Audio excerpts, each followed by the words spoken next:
Shishi Johnny Walker for supporting this project with donations.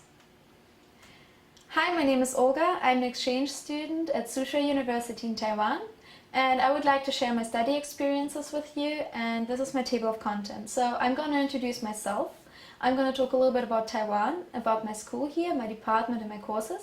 I will talk about extracurricular activities which you can do here, and in the end I'm going to talk a little bit about my experiences in Taiwan and also conclude everything for you. So who am I? Well, I'm Olga Janzen and I'm from Germany, but I study in the Netherlands and I do my exchange here in Taiwan now. And my major is international business, which I study at Hanse University of Applied Science in Groningen. I also participate in the honors program, which is giving me opportunities to develop myself, to become a professional.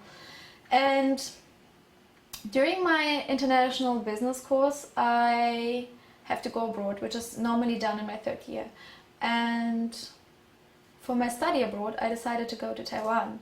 So when I was looking for a university where I want to study, I came across Taiwan, and my first impulse was, what is Taiwan? Because I didn't even know that exists. And after I put it into Google and I stalked it on Google Maps, I found out that there is Taiwan. And Taiwan on the map is located between China, Philippines and Japan. And the culture is very, very special, because if you think about Asia, you think about skyscrapers, you think about flashing billboards, you think about bubble tea. And on the other hand, when you think about Asia, you maybe think about tea and red lanterns hanging down, and you maybe think about temples. And the cool thing is Taiwan combines both of it. So Taiwan is very modern, but also very traditional. And my favorite comment about Taiwan, which I heard so far, was Taiwanese love coffee and espresso, but their favorite drink is still tea. So while they adapt a lot of things from the Western world that I know, they still keep their traditions. And I think this is very unique because Taiwan is also very safe. So if you want to see a really authentic Asian country, then Taiwan is definitely a place to go, because there are not so many tourists, and that makes it even more special.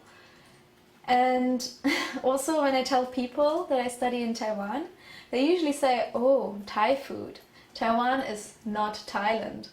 And you can also see that based on the food, because the food is very, very different. Taiwan has very unique dishes, for instance, pig blood cake and stinky tofu, which I both haven't tried yet. But they also have things like tea egg, which I love.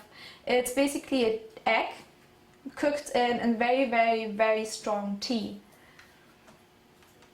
And if I can continue with food, Taiwan has also some rules. For instance, you are not allowed to eat or drink in public transport, for instance in buses or MRTs. So even if you're about to dry out, you must not drink your water. And another funny rule, which you can see in the MRT, which is the local metro, is you're not allowed to bring your bird to the MRT. And at this point I wonder how many people have actually tried it, so this rule had to be introduced. And number one rule about public transport in Taiwan is you must not sit in the priority seat. Because if you do that, people give you the stare of judgment. So if you're lucky, you will even make it into the Taipei MRT Hall of Shame, where people take pictures of other people sitting in the priority seat, even if the train is empty and there are only two people, which is like one person sitting in the priority seat, the other person taking the picture of this person sitting in the priority seat. You must not sit there. So, by the way, this is an official group you can join and have a look yourself. Taiwan is a very, very special country. And the history of Taiwan is also quite complicated, because they have a relationship, but it is very complicated. So to keep it very, very short, there were once two different governments in China. When the communists took over, the other government went to Taiwan and created basically two Chinas. And the relationship of both of them is, yeah, as I said, complicated. It is a very sensitive topic. However, you shouldn't call a Taiwanese person Chinese, because almost most of them do not like it. So let me talk a little bit about my school here. So where do I study? I study at Suzhou University, and if a foreigner tries to pronounce a Chinese name, it likely sounds Donggu. I do not study Chinese, so I pronounce it wrong, and usually no one understands what I mean. My university is a little bit further away from the city center, which I appreciate though. We have two campuses. The downtown campus is actually in the city center, but the main campus is where I study. And the main campus is located next to a mountain, surrounded by forest, and as you can see in the picture, it's next to a little river, which is amazing because, for example, on Fridays after my class, I join a friend of mine for his cigarette, and we sit there, we hear like the water flow, we hear like birds singing, you hear like a little frog somewhere singing his song, so it's very idyllic. And another benefit is that even though Taiwan has quite clean air compared to other Asian countries, for me, coming from Germany and the Netherlands, the air here is quite polluted. So because the campus is surrounded by nature and far away from the center, it's quite clean and a very, very good feeling to be there and to breathe the air. And the connection there is also very good. So there are shuttle buses going to the MRT station, and the MRT can bring you anywhere. And I am quite lucky because our campus has dorms, but like most international students, I have a room outside of the campus, and there's one straight bus going from directly my place to the university, so I only have to pay one bus, and this is quite cool. So there are also a lot of facilities on campus, which, if you're lazy, doesn't really make you want to leave the campus. So next to the dorms where you can sleep, you can have a kitchen there. There are also a couple of restaurants. And there's a convenience store on campus. There is sport facilities on campus. And there's even a post office and a coffee shop and even a McDonald's. The cool thing is, as a student, you get discount in most of those places. So the culture at my university, sometimes I jokingly say it's the American high school adventure I never had, because a lot of things here are quite a little bit leaned on America. So when I ask people which semester are you studying, they're replying with I'm a senior, I'm a junior. So it's like more to the American culture, and also the after class activities are also quite American. However, also the students themselves, they are usually, I perceive them as younger than they actually are. And I think it's also because they are really well looked after. And this makes them becoming like grown-ups, leaving their own, like their family place a little bit later than what I'm used to in Europe. And yeah, the culture on campus is also very entertaining, because in the evenings there are often some dance performances, people playing music, there are drama acts and a lot of other things which I can't even list all. And they don't even charge money. Their only purpose is to entertain their fellow students. And another big thing is, which is probably a Taiwanese thing, but I can see it quite a lot at my university, are dance groups. So after class, usually in the evening, you can see in different corners, different dance groups practicing or performing. They practice for upcoming acts or just for fun or for shows at the campus. So it's a very cool thing. And also sports plays a big role at Suzhou, because we have next to a gym and also access to a swimming pool, there's a huge marathon area where people can do running, and basketball courts, tennis courts, and everything you can use for free if you're a student here. And on top of that, there's also an equipment office where you can go and just rent nearly everything you need.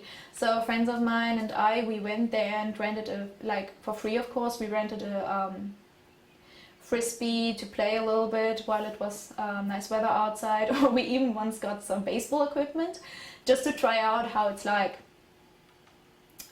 And also a special thing about my university, what I at least perceive as special, because I haven't seen it at European universities as strong as I have seen it here. It's the support we exchange students get. I never noticed how tough it can be to go to another culture where you do not speak the language and you don't know anything at all.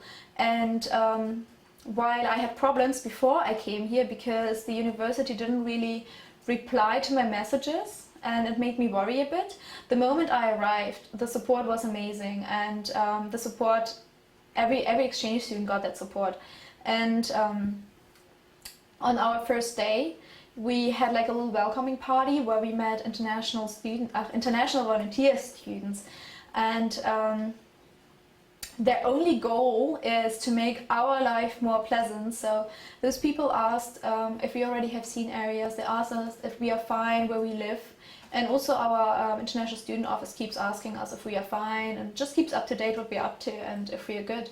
And those international volunteer students, they also try to engage with us. So they added us on Facebook and they started to ask us, hey, do you want to go on a trip to another city? Or, hey, have you already been to that and that restaurant? Shall we go together? And they usually organize small trips where a couple of international students could go. And it's like amazing because when you arrive here, obviously you know the tourist things to do. So you go to Taipei 101, you go to a temple, and then at a certain point you're out of ideas. But then there are locals who actually want to show you how they live. And my very favorite, not favorite, but like a very special trip was actually by a girl that I met on one of those events. And she asked me if I want to join her and her friend to go to a Hakka area. And Hakka is a subculture here in Taiwan. So it turned out that she is meeting her research team members with whom she went to Europe to do some research, and she met up with their supervisor and their teacher, and they had like this amazing food. And after that we went to a museum, like a traditional Hakka museum, and also we got some natural insights because we went to the water reservoir where Taipei is getting their water from. And because we went by car, these are not areas which you can access with public transport. And the most special thing about this one trip was that usually when you go on a trip organized by international volunteers, there are a couple of international students, because obviously they want to show a lot of students how cool Taipei is. However, in this one trip, I was the only international, so it was really interesting to actually see them interacting with each other like friends and not like tour guides. And yeah, it was just a very memorable trip. And here you can see a picture of me and my friend and all the other people while we were having our lunch. And yeah, we also have the international student office, which takes care of us, which we can who we can always reach out to if we have any issues, and they are really, really supportive. So this is a picture of my supervisor who is taking care of us. So let me talk a little bit about the departments of Susha University. First of all, I'm an exchange student. I don't have a department. So while I study international business, I do not really follow courses of the business department here. And I can take courses basically which I understand, so they have to be in English. And the courses that are offered are usually from the Chinese department, the humanities studies, social science, law and business. And by the way, Susho is known for business, for accounting and law. And yeah, they also have a department of liberal arts and foreign languages and culture. And yeah, I have some courses from the last one mentioned, and sometimes it's quite interesting to enter the department and to see German posters at the other side of the world. The courses that I take have to be business related. However, if you argue well, you can relate anything to business. So what do I study here? Most of my courses can be attributed to two different areas. One of them is Asian cultures. So my courses which are related to Asian cultures are cultural intelligence, Japanese culture, Chinese history, population studies, and contemporary Asian cultures. And I would like to talk a little bit more about my contemporary Asian cultures course, because this course is a little bit different than the other ones. Like usually classes here are that the students sit and listen, or the students sit and play with their phone, and the teacher talks. Sometimes they are like presentations from the students, but students never raise questions, they never ask the teacher something. Usually if they have questions, they go to the teacher after class and ask him or her. However, in my Asian culture course, it's a bit different, because we are encouraged to discuss, and our teacher, she's amazing because she has been abroad to multiple Asian countries and is also very, very open to discussion. And this is a perfect opportunity for me, because I can ask also critical questions and I get like responses from the class. And the thing is, the class itself is also very open to discuss, and it's just a really, really cool thing, and I would have liked to mention it. My other courses are from English, and these are conference studies and English presentation skills. So the thing is, most of the classes which are conducted in English are for the Taiwanese students to get an opportunity to listen and to speak in English, right? So the content is usually a little bit lighter, because otherwise it will just be too much work for them, which I can perfectly understand. However, as my English is a little bit better, I just dare to say, it's sometimes a little bit boring. And I thought I'm going to take an easy class, which is English presentation, because I think I'm a quite decent presenter, and I was expecting from this class to work a little bit on body language, maybe how to keep eye contact with people, how to raise your voice and stuff. And I have never been so wrong. First of all, my class is as strong as I am in presenting, or maybe even stronger. On top of that, the English is really good. And what we focus in this class on is not how to present, but how to be a good presenter in different situations. So in my business school back in the Netherlands, we do learn what I expected to learn in this class, and maybe how to present professionally. In this class, we actually learn how to present spontaneously, how to do impromptu speeches, and in this picture you can see me during my final presentation, where I had to hold a persuasive speech. I had to collect data from the class before. First of all, I had to find a topic which no one agrees on, and then I had to collect data what the people think about my topic. By the way, my topic was, why is Carnival one of the best holidays? And then when I evaluated the data, I had to create a presentation in order to convince the class that it is actually one of the best holidays. And I learned a lot during this class, and this class also gave me something which I think is really important for presentations, and that's practice. I remember in the first weeks we had to hold like 2 or 3 impromptu speeches every class. So yeah, it was a really good class, and I can really recommend it for other people. Another important or essential part of my studies at Susha are field trips and guest speakers. While guest speakers bring in like fresh wind to the content which we learn, field trips are more like exciting. So for instance, once we went to a rural area where we just had a look at stuff, because I don't speak Chinese, but it was interesting to go to an area where they are not allowed to build any new buildings. And my favorite field trip, however, was to a Chinese tea house. So relatively to other things which you can do in Taiwan, going to a tea house is a little bit more pricey. So it was really cool that our Chinese history teacher organized this trip, and on top of that, the International Student Office contributed a little bit, so it was more affordable for us international students to go there. And I have to say, it was just amazing. So we had the tea man, that's how the guy is called, who serves tea, serving us tea. Then we went meditating, came back, had more tea, went meditating again. And the special thing about the meditation is, this tea house is not in Taipei, but it's located over an hour of car drive outside of Taipei. So we were meditating next to an open window, which was basically the whole wall. It was open, and we looked out into scenery of forest, and there was like a little river flowing, so it was really idyllic. And after we were done with having tea, I likely had the most amazing dinner I had in Taipei, because we had a multiple course dinner which was arranged really lovely, and yeah, I had stuff I have never ever eaten before, but it was really delicious. And yeah, we also have extracurricular activities which we can do at Susha University. So what did I do?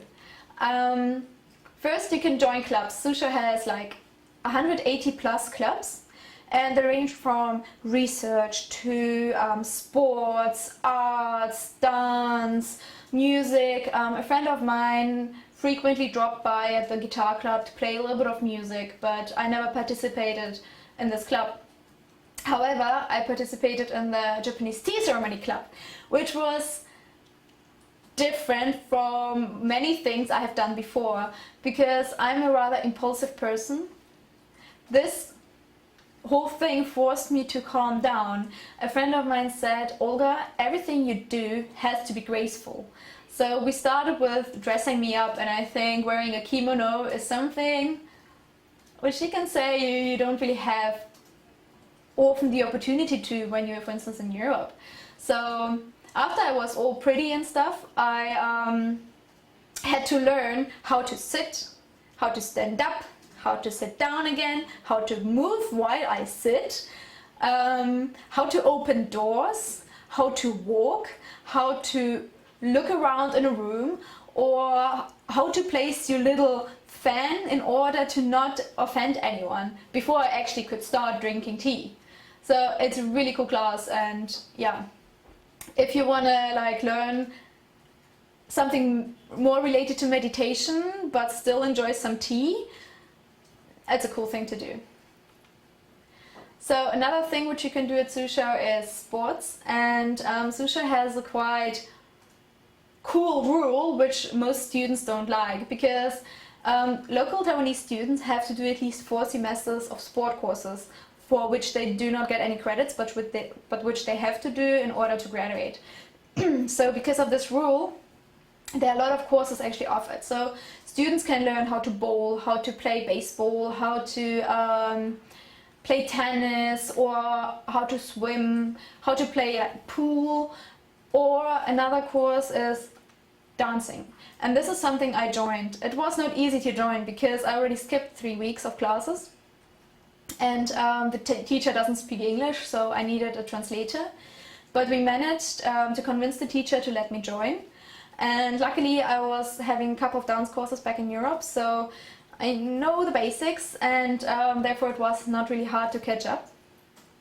However, it's a really cool class because I learn based on observing, as the teacher doesn't speak English, I don't speak Chinese, so all we do is like smiling at each other and hope that we understand each other. And yeah, it's really good. And on top of that, students do it for free. Like back in Europe, I would pay quite a lot of money to learn what I learn here, and here I have the opportunity to do it for free. It's really nice that the teacher actually did let me join, and I really appreciate it. So how am I doing in Taiwan? So one of my biggest issues is probably the language barrier. I actively decided not to study Chinese because I'm only here for 1 semester, and let's face it, Chinese is not one of the easier languages. So studying for 1 semester 5 hours a week might help me to order food and tea, but after I'm gone I will likely forget everything. So when I was about to choose my courses, I was rather thinking that it might be a waste of time, and I would rather invest my time and the credits into other courses, for instance English presentation skills. So I do not regret that choice, and I do learn the basics which I need in order not to starve.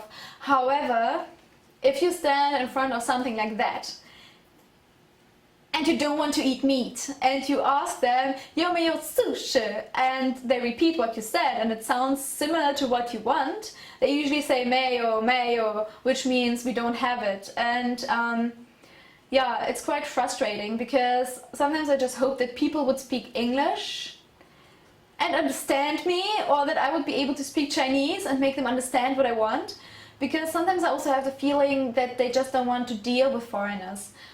Which is a misconception, because Taiwanese are probably the friendliest people you will ever meet in the world. And another issue which creates language barrier is the attitude of some Taiwanese people. So I do understand if they don't speak English. I really appreciate it if they speak English and they try to speak English. But what I see quite often is that people speak a little bit of English, they know how the basics, but they do not want to speak English. I even meet people who actually major in English, but they don't want to speak English. And I asked why it is so, and a common answer is that they are embarrassed because they think their English is not good enough, which is ridiculous, because none of us is a native speaker. And it takes some time to encourage them to speak English, and then it's fine. But if you meet someone for the first time, it can be quite frustrating, because you want to talk to people, but they don't want to talk to you, and it makes you feel a bit rejected. And yeah, another experience here in Taiwan is the traveling. So obviously Taiwan itself is a beautiful country. You can go to cities, you can experience modern Asian countries, as I already said, and you can also experience traditional Asian stuff like temples, or you can also experience nature. For example, friends of mine go hiking nearly every weekend, and they find amazing stuff like waterfalls and temples in the forest next to a waterfall. And you can also travel to a meditation retreat and just shut down from the world for 10 days and just meditate. So it's a really cool thing. However, as I mentioned, Taiwan is between Philippines, Japan and China, and close to a lot of other countries. You can do also a little bit of traveling abroad, and with local airlines it's actually quite affordable. So what I did is I went to Thailand and I did a month of backpacking there. So I went from the south to the north, and I did all the touristy stuff people do. I went trekking, I chilled at the beach, I visited temples, I saw a bunch of Buddha statues. I got ripped off by a couple of people, which is like a common thing in Thailand. And the thing is, Thailand is just overflowing with tourists. So I personally think there are already too many tourists in Thailand, which is a pity, because it destroys a little bit the beauty of this country. However, if you want to start traveling in Asia and you want a country where it's easy to do so, then I would recommend Thailand for that. Another country where I went to was the Philippines, and yeah, I did both. I chilled at the beach and I did some trekking. So yeah, I saw the amazing beauty of rice terraces, which was just incredible. I saw a bunch of puppies, because for some reason there, at every corner there were some puppies. And I also relaxed on a small island next to a bigger island, which was also quite nice. And there are also other countries you can go, some friends of mine, they go to Japan, and other people go to Korea, like South Korea of course, Hong Kong, some people even do China mainland, Malaysia is here in the area, and also Indonesia, and I myself will go to Indonesia as well when I'm done with Taiwan. So my conclusion, what do I think about my study here in Taiwan? First of all, the experiences are incredible. I think I grew by being thrown into a society where communication is not a tool I can rely on anymore. So my body language became very stronger. I had to be forced to be more creative, to explain to people what I want. Also because I go to day markets where I buy fruit and vegetables, and usually no one speaks English there, so either I point at things, and if I need some stuff, I have to show them what I want. For example, I explain chili like this. and she understood me. So you can do it. And yeah, other experiences I had in Taiwan instead, apart from growing, is there are actually people who love foreigners. Taiwanese, they love foreigners, and you get treated really, really well when you're here. And it's also easy to live in Taiwan, especially in Taipei, because everything is convenient, and also because a lot of things are in English, and the public transport is also really good. And my recommendations to go to Taiwan are definitely go if you want to visit an Asian country. Also go if you're looking for a country where there are not so many tourists. And also go if you are looking for a country where like you can get around without speaking the native language. And yeah, just go here if you want to see a beautiful country. And I personally had a lot of fun, and honestly I think actually about coming back. If I get a scholarship, I want to stay here for a year to study Chinese, to be actually able to talk to people. And yeah, if I come back to my question, what is Taiwan? Taiwan is a country between Japan, China and Philippines. Taiwan is a country where you shouldn't sit on the priority seat in the MRT, but Taiwan is also the country where I did my exchange semester, and Taiwan is just a really, really good memory, which I will keep. Thank you.